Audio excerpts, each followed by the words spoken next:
Hey, what's up, everybody? It's your boy J-Rod Gaming, and today I'm here with Captain and Saint, or mcsportzhawk. He went there right off the bat, man. Right off the bat. Right off the rip. But That's great. I I assume you got Captain Sano from is it Waterboy? Yeah. Yeah, that's Waterboy. where it's from. I I watched it with my figured. friend and I was like, man, that's a great idea for a gamer tag. It's a badass gamer tag. Yeah. And then I'm actually really curious. How did you get MC Sports Hawk? So MC Sportzhawk was is my AIM username. There's probably some people that don't even know what AIM is because I'm a little older than some of the folks watching, but it's like AOL Instant Messenger. It's like just like almost like Discord chat, but for older people. Back in the day, you just basically would like chat with each other on the internet via AIM. Mm-hmm. That was like the way you text each other essentially. So that was my username, but the way I came with the name itself was I was like, oh, what can I make my name? And my name is Matt Cabuzio, so MC.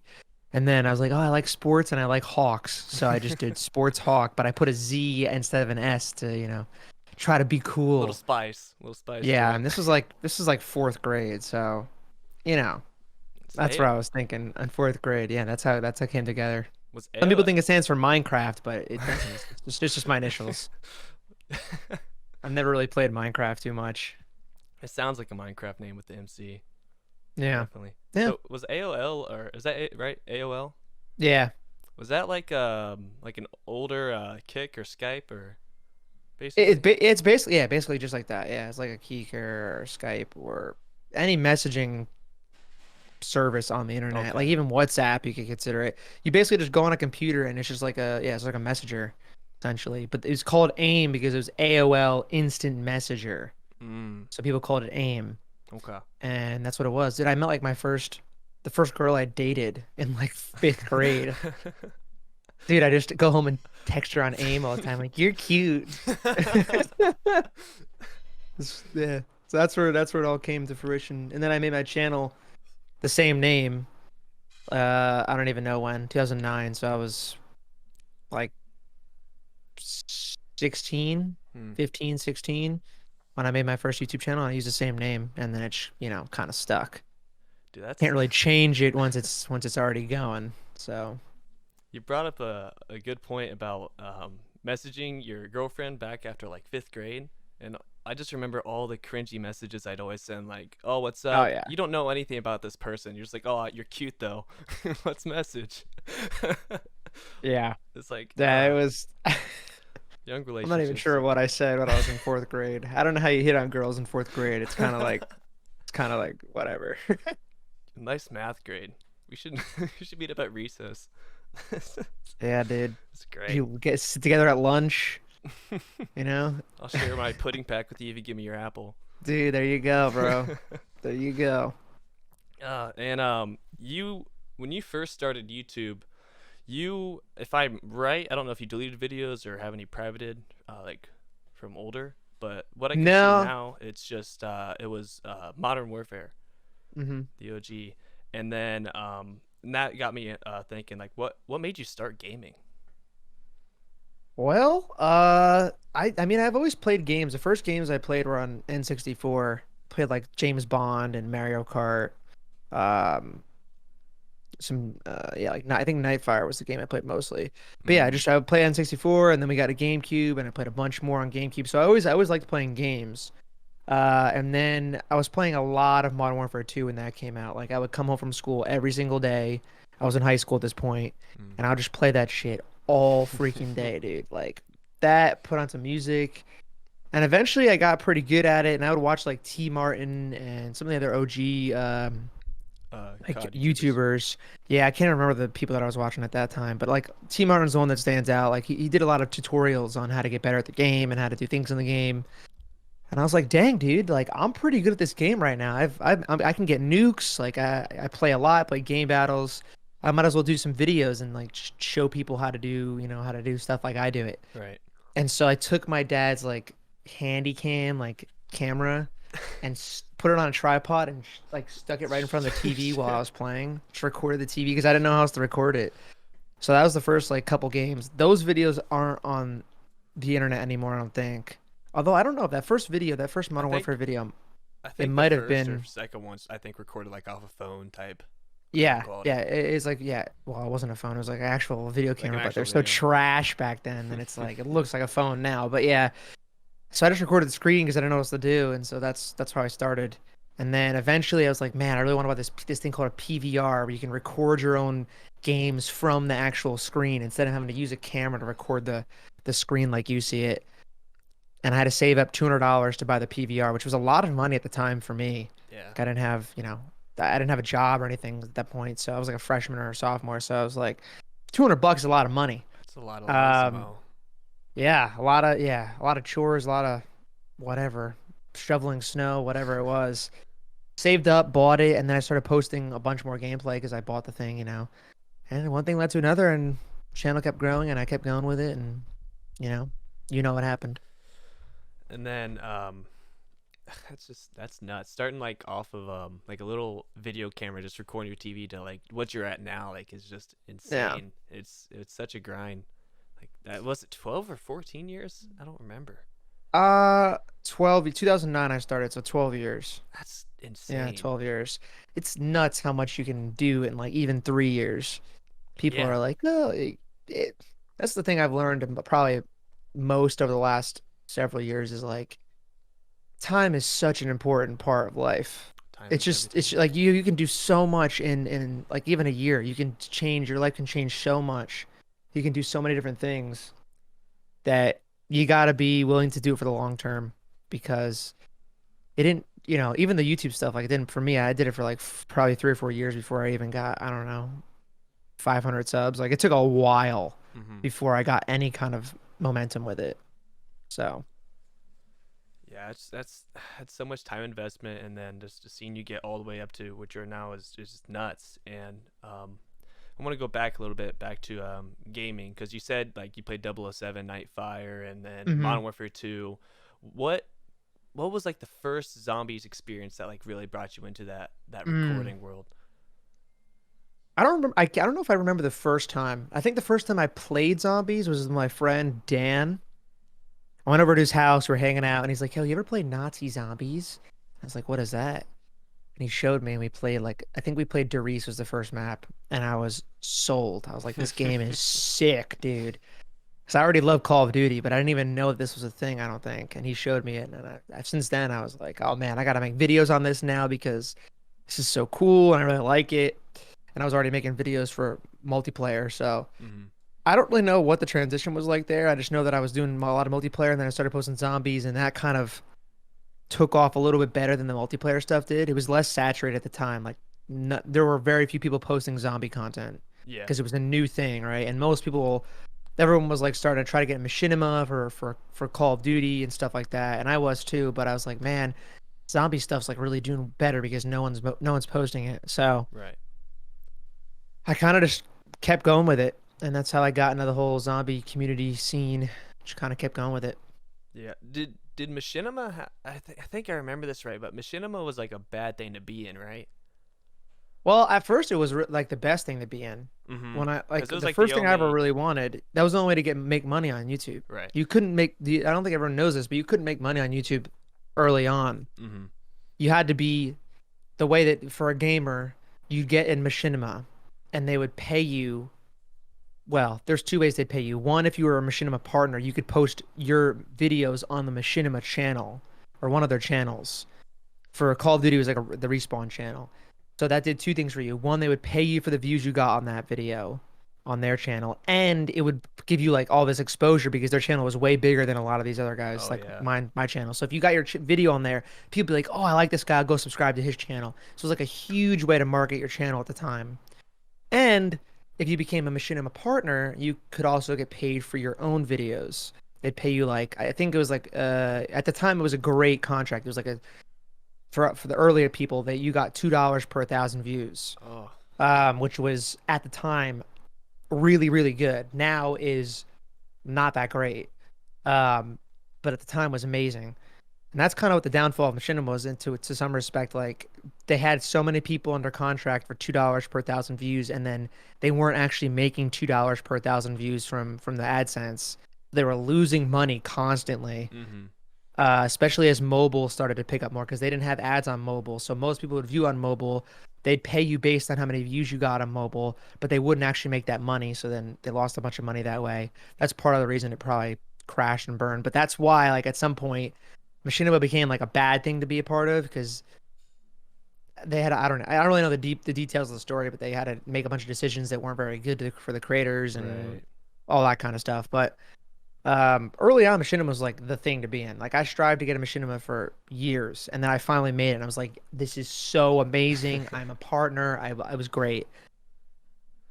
Yeah. I remember hearing some type of story from like CNNers and that type of crew, like wanting to get in machinima, and then Yeah. later on they tried to get out, but they couldn't for some reason, and it was like this whole ordeal. And I was just curious about if you got into machinima, then had that same experience. But it sounds like Yeah, you had a pretty actually, decent it was experience. okay for me. I think they're talking about the perpetual contract. They had like a contract that's like basically indefinite. It was like forever. Like there wasn't an end date Oh, to it. There was no renewal. It was just like, yeah, you're with us for life. you're trapped. And then if you then when those big guys were like wanting to get out and they were making a bunch of money for Machinima, Machinima was like, nah, yeah, you can't get out because we already signed you to a forever contract. Ah, So I think that's what happened. But for me, I actually ended up going from Machinima to another company with like it was IGN. It was called Atomic Partners. mhm. It was a like a creator like a partner division of IGN. Now IGN doesn't exist anymore. But um I was there with like Gold Glove, Vicstar, Jericho, all those guys was part of that as well. Yeah. And then that lasts for like a year or two, and then IGN closed, so that ended. And then I went over to the guys I'm still with today, Omnia. I have some friends at Omnia that are awesome. Okay. So yeah, What? I guess this kind of is like a little segue, not really, but back in when you're uploading, or I guess before you uploaded, did you have any like big or smaller even YouTubers that you like looked up to, that you kind of like base your content or base your style off of? for the only one I really remember for the multiplayer stuff was T Martin. Mm-hmm. I don't remember a lot of the other guys, but for zombie stuff, there were a couple other OGs in the space that I followed and like watched their content. One of them that comes to mind right away was Yodi Slaya, who unfortunately passed away. Um, Dalek has been around for a while. I It wasn't really that early on, but I remember playing with Noah for the first time on Buried, and he was actually like a smaller channel than mine at the time. Of course, now he's massive. But yeah, I mean, I don't really know if I like. I was one of the first to do the zombie stuff. I want to say I was the first, but I wasn't. But I was doing it early on. Like Right. I think in 2010, 2011, I was posting zombies already. I think it might have been a little later than that. I don't know. But I was pretty early to the game, so I don't think there was a whole lot of other people. I was like, oh yeah, like these guys are making great zombie content because there really wasn't that many people doing it. So you were kind of not the first, of course, but like you were kind of like one of the pioneers for zombie videos. I don't know if I say pioneers. I really wasn't. I just kind of was posting at the same time that it was starting to gain some traction. I mean, I guess the obvious one's Oh, Syndicate. okay, yeah. Syndicate's like he was the biggest zombie guy at the time.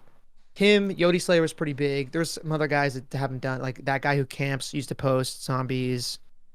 Um, there were a couple other guys I can't remember their names, but Syndicate was like the biggest by far. He had like It's huge. 60,000 subs at the time or something like that, which at the time was so many. Insane. 60,000 was insane for zombies, but you know, That's times change.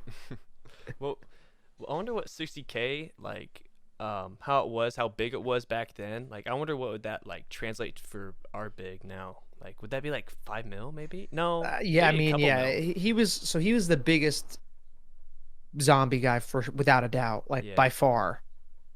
So I don't know. I mean, I don't know how you can compare that to today. I would say Noah's probably the biggest zombie guy Mhm. today, and he just hit 5 million subscribers, right? So something like that probably is about accurate. That's nuts. 5 mil. Zombies. Yeah. That's crazy. Zombies has changed quite a bit from, Nocturne Tone to flying worms Yes. with pack-a-punch machines and all that shit. Yes, It's it's changed a bit. Have you played the Cold War Zombies? Yeah. I haven't played Outbreak though. I have only I've played the only first played map. yeah, I played that and Firebase Z, but I haven't played Outbreak yet. How do you like Cold War Zombies? got some good things and something. I mean, to be honest with you, I've gotten a bit tired of zombies, probably because I've done it for, right, I've been doing it for 12 years, so Yeah. it's like you grow out of things eventually, and sometimes things get a little stale and nostalgia is like, you're like, oh, it was better, it used to be better. Mm-hmm. So that's just part of it. But I think a lot of people that are playing that are new to it like still love it and are still like super into it. I think Cold War has like I love the ability to see the kill feed and the damage you're doing. Mm-hmm. Love that. That's like my favorite change or improvement to the game. Um, but overall, I mean, like I don't care nearly as much about the story anymore because it's just like it's kind of I don't know. I just don't care about it as much anymore. I feel like that story's kind of come and gone, and that's it. Yeah. Um, and I also just I'm not making content on it anymore, so it's just a different perspective on it, I guess. You know? Yeah. I wanted to say like Cold War Zombies. I never hated anything. I actually really liked all their stuff they added. Like the point system, um, the seeing their shots, and then the new. Actually, I kind of really like the new zombies that came in. The big guy that splits into Mm, two, the megaton or hmm. whatever. I Yeah. thought that was pretty innovative. But I mean, I like it. I just never had the inclination to play it. It's just I think I'm just stale or bored with zombies now that I've just been thinking about all the other maps and I guess so. I don't know. I guess not Yeah. nostalgia anymore. Yeah, I mean, yeah. It gets at some point everyone's gonna grow. I mean, maybe not everyone, but a lot of people will grow out of it and find new things, and that's just life, you know.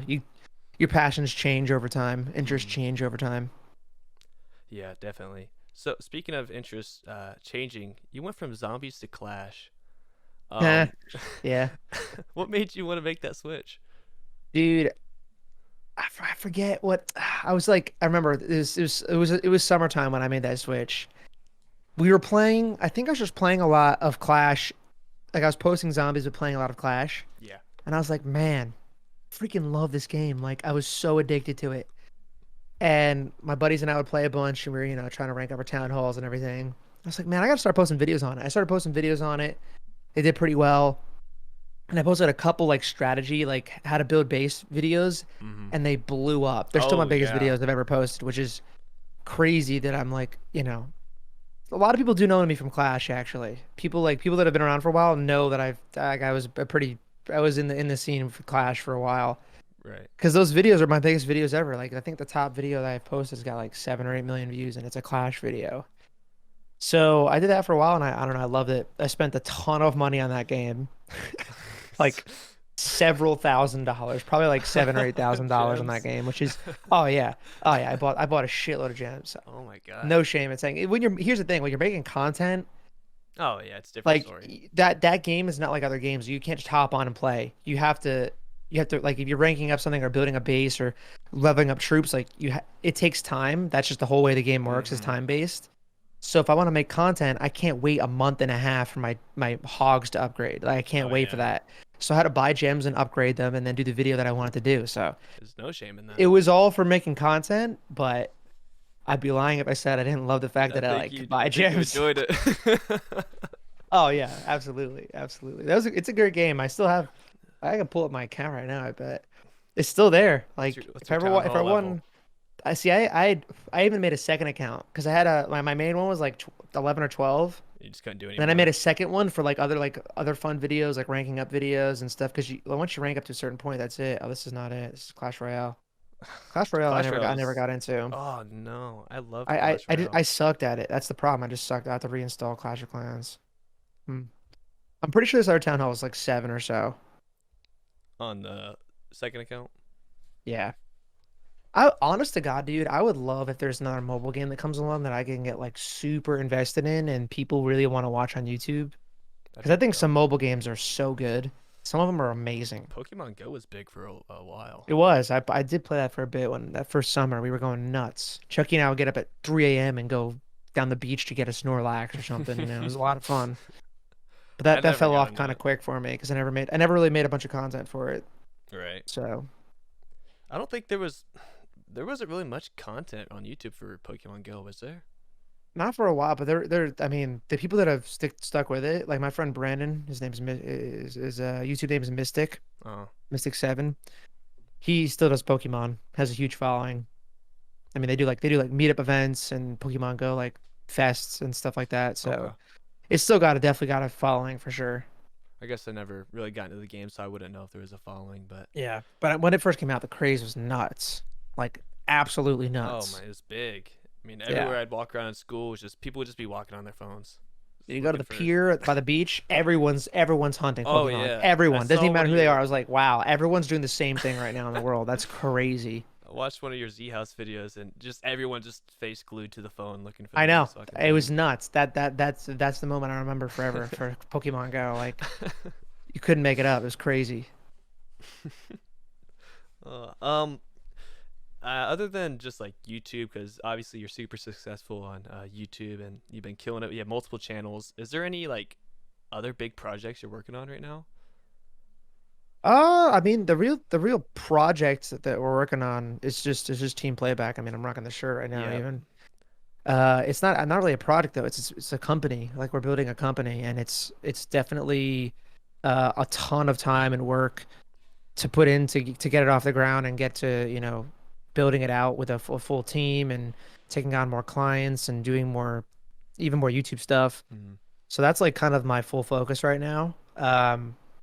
My my responsibility in the company largely entails doing all of the YouTube stuff we're doing because that's what I'm really good at. Okay. So, that's my my focus is mostly YouTube stuff within Team Playback, but we're also doing ZWC right now. Um, we haven't announced it yet, but there is another event that we're putting on. It's another esports tournament. Oh. Uh, won't give details on it just yet, but there's another one it's confirmed. It's going to be happening in August. I don't know if the ZWC folk will be too interested in it because it's a different game. It's a very different game, but Mm. we're definitely doing stuff as far as that stuff goes with A to Z, which is another company that I'm co-owner in. So Mm. kind of doing a lot of different stuff, but I'd say yeah, team playback generally is the focus, which is a lot of video production work. Yeah. Yeah. You're bringing back Clash of Clans, right? The tournament. The next one. No, it's not Clash. That'd be pretty crazy. They have tournaments for Clash, though. I think Supercell still does like a whole league with it. Do they?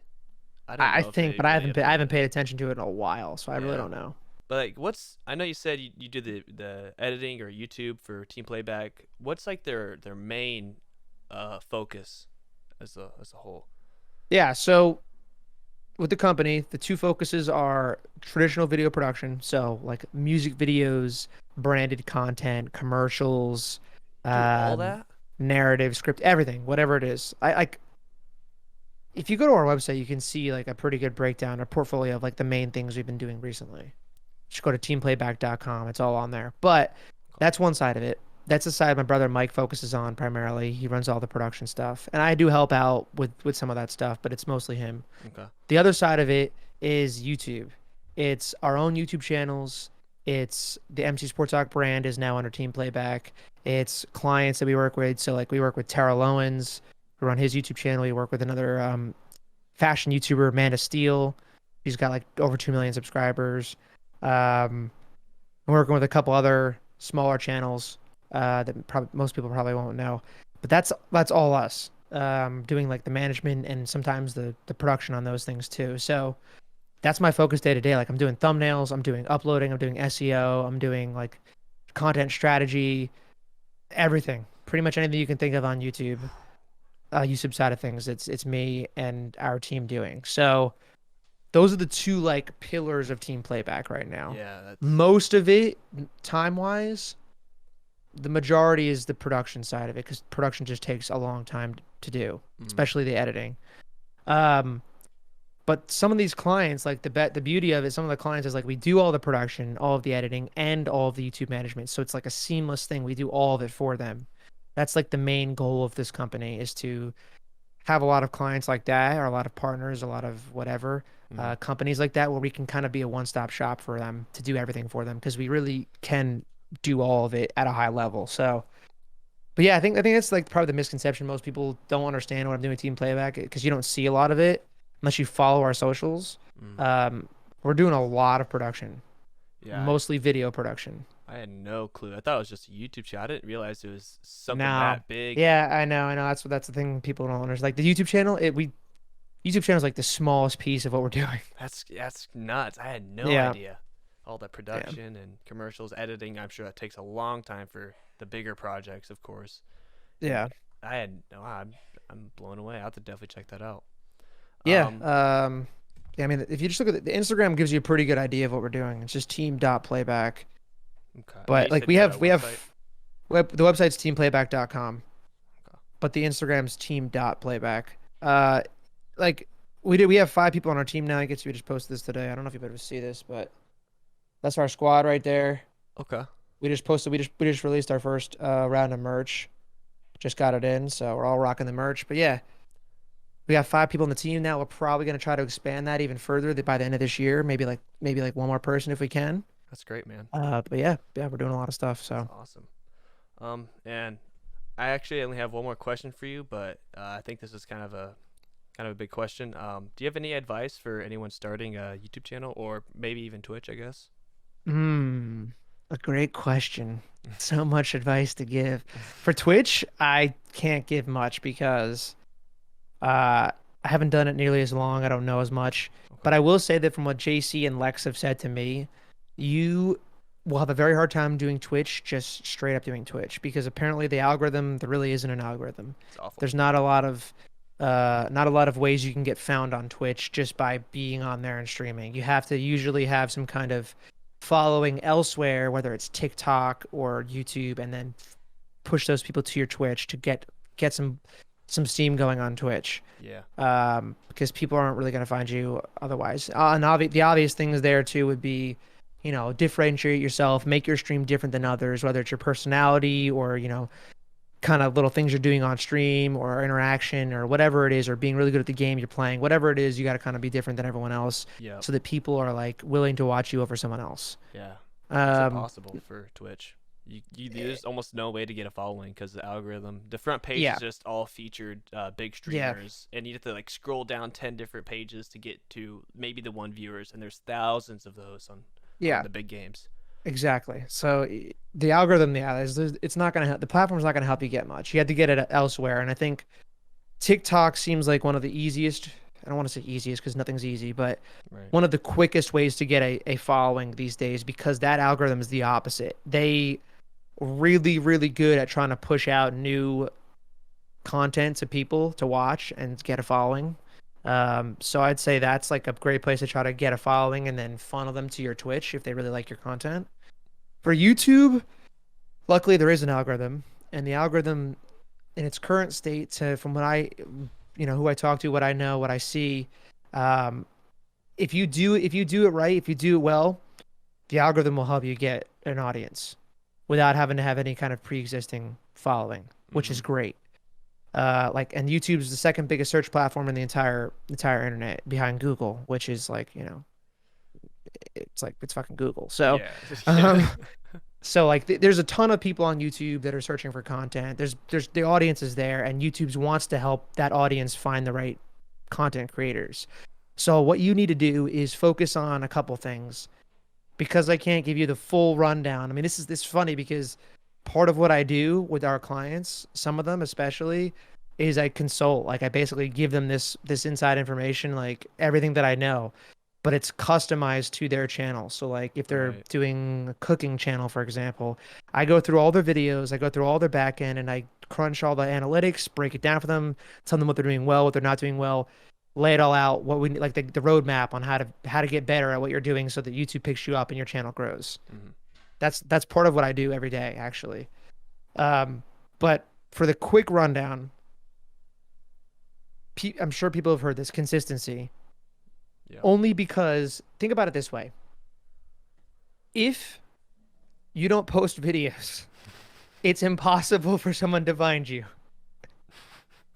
So you have to post something, otherwise no one's ever gonna know where to find you, right? Right. The Right. more chances you post, the more times you post, the more chances you have for one of them to go even semi-viral, even a little bit, right? The YouTube to pick That's it all it up and takes. push it, and that starts the ball rolling. What I like to explain to our clients a lot of times is like think about it like a snowball.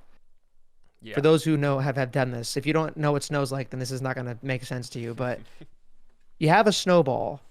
Once you have a snowball, it's easy to roll the snowball and get it to be bigger and bigger and bigger until you can make like a snowman, right? Yeah.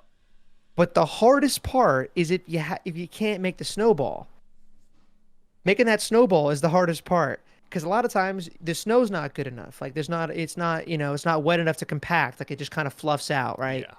So the way I think of it is like YouTube's the same way. To make your snowball, to start out and get that small following to begin with, you need to have the right ingredients. You need to have like wet snow. You need to have snow at all, which is posting the content.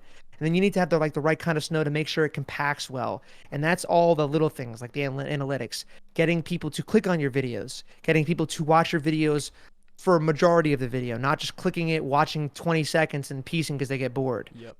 Those things in much greater detail are like the core fundamentals from an analytical approach anyway to growing a channel and making your snowball. And once you get that snowball made, once you have a small following that's consistent and that comes back, it's going to be way easier to roll it into a bigger snowball. Like it's much easier as it goes. Hmm. That's just kind of how it is with YouTube. So the core here, the key here is to consistently post, which is very hard to do. Believe me, you can look at my channel and you'll figure that one out on your own. It's not easy to do. The reason I'm not posting now is not because I'm not putting the time in. It's because I'm focusing on other things. But Right. consistent posting is important. And then similar to Twitch, finding something that makes you a little bit different or adds a little bit of unique taste. You're not gonna be recreating the wheel here. Almost everything on YouTube's already been done before. I'm sure there are several things that haven't been, but trying to find things that have never been done before, extremely difficult to do. You're better off finding something that you love to do, that there is a following for, even if it's a small following, even if it's kind of niche, as long as there's some kind of following for it, and then making it your own unique way, Hmm. like putting your own twist on it. A good example, there's this guy I follow. He's got a finance channel. He talks about, crypto and stocks and things that every other finance channel talks about. And he's not any smarter than them or any more knowledgeable or anything like that. But the key that differentiates him from everyone else is he does a little bit of magic trick in each video that relates to what he's talking about. And it's Okay. so subtle and so like smooth and great. It's just something a little bit that differentiates him from everyone else. Keeps you coming. What's up? Yeah, exactly. It keeps you coming. It's just like, like it's his own little personality visually that kind of separates him from the rest, in my opinion. And I just love the way he talks and the way he like kind of just does the magic. It's like it's engaging. So that's a good example. And I'm not saying you're gonna find that thing right away. It might take some time, and sometimes you don't even need to find anything that makes you super different like that. Yeah. Uh, but you have to. The audience has to be really engaged in what you're posting. So when it comes to like editing and recording, focus on cutting out all the dead space, all the dull moments. We don't want any of those. You want it to be upbeat, energetic, engaging as far of the video as you can be. Hmm. And sometimes that's really hard to determine when you're looking at your own content because you're biased. When you see Yeah. your own stuff, you become biased. Like, oh, I think that's funny, but is it really engaging to someone else watching? You got to think about these things. You got to you got to really focus on those kind of things because the viewer duration of a video is really important. Um, and then the other thing, like I think is kind of obvious, but it's more important than you might think. Thumbnails and title are really important these days, like more than ever before. You got to get people to click on your videos, and clickbait is like a negative. It's got like a negative connotation. Yep. But truthfully, if you want people to view your videos, you have to have clickable thumbnails and titles. If the title is like outrageously long or not relevant or not concise enough, no one's going to want to click on it. If it's too hard to read, they're going to pass right over it. If your Hmm. thumbnail is trash compared to 10 other videos that are similar to what yours are, they're not clicking on your video. They're going to click on another one. So the Exactly. thumbnail being like well done, easy to understand, tells the viewer, like shows the viewer what they're going to get in the video without being too cluttered and messy is really, really important. Today, more than ever, it's like incredibly important. You I would need say the the thumbnail thumbnail. is almost as important as the content itself a lot of times.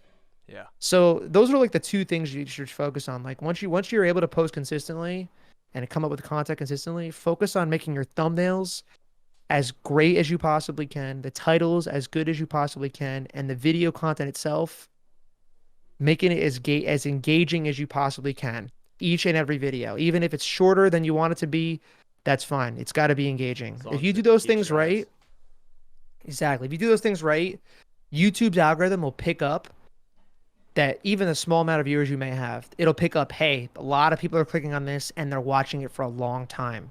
We're pushing this content out to other people to see if those other people also engage the same way. If they do, your video is on its way to going viral. That's in the simplest terms, that's how it works. Okay. Um, so I mean, I gave you a little more than like the basic No, I loved rundown, it. but like if you're gonna focus on two things, make it those two things. And it sounds kind of obvious because like what else would you be focusing on, right? But like those are the two key metrics that really determine whether or not YouTube's gonna be like, yeah, we're gonna push this video more or it's not. And on right now, if you want to gain a following from scratch, you need the algorithm. You need YouTube on your side. You need them suggesting your videos and recommending your videos to other people Yeah. to get you to get you to take off. So that's my advice. Know that YouTube is time consuming. It is difficult. It is a roller coaster. It's never going to be Never walk in a the park. straight line up. It's not going to be instant success, most likely. Uh, and I think, another thing people underestimate is like just because it's fun and it's a hobby and it's you doing the kind of content you might want to do, it doesn't make it any less of a job. If you're doing it as your job, it is still a job. And the minute you stop making content, the minute you stop getting, growth and payment and in the same way as quitting a job, like you will not be making money anymore, and Yeah. therefore you're gonna have to find another job. So it's a blessing and a little bit of a curse, I would say, because a lot of times what happens, is, especially because it's so creative, you have to find the line between business and financial and creative and passion. And it's a fine line. And it's very difficult to navigate once you really get into the depths of doing YouTube as a career. Because you want to do what's best for your business and making money and financially supporting yourself, but you also want to do what's best for your mental health and your creativity and keeping this thing that you once loved the same way. Like I've seen like zombies is a good example. When you grind the game for content for years and years and years and it becomes a job, you kind of do lose a little bit of the passion for it Mm-hmm. and the reason you love to play in the beginning. Because I'm telling you right now, if you play a game and don't post content on it, 9 times out of 10 you like that game more because it's just about having fun, playing the game how you want to play it, relaxing, enjoying the game for what it is, and not having to think about what's the most engaging way to play this game, what's the most important stuff I could be playing and doing right now to make sure I get more views or grow my channel or show my subscribers what they want to see. That's Right. not always the same thing as what you want to do. Usually it's not at all the same thing. So it becomes very difficult to navigate that, but that's a little bit farther down the line. Don't even worry about that until you get to the point where you have to worry about that. So there's the long-winded answer. Well, Hopefully that gave you some that insight. was a great answer. Yeah, I mean that was really clear and complex at the same time. It was great. No, but anyways, Matt, thank you for coming on today and me bugging the shit out of you for this. It's been fun. Dude, hey man, thank you for supporting the streams. I appreciate it. Yeah, I love it. I'm glad I got to come on and chat for a little bit. It's been great. Thank you. I want to say thank you to Matt. If you have any plugs, put them out here now. I mean, really, yeah, just I plugged them already. Teamplayback.com and on Instagram it's team.playback. So you can check out what we're doing. I think you'll get a bit of an insight on there's a lot going on that we're doing outside of, what meets the eye on Twitter or on YouTube. So check it out. Awesome. All right, guys. That's been I'm not going to say podcast because it's not really a podcast right now, but we're gonna work up to it. This is like a little taste, a little pilot maybe. Hell yeah. But everybody that's clicked in and maybe kept your interest, thanks for watching, and see you guys in the next one. Yeah, like and subscribe, guys. Take care.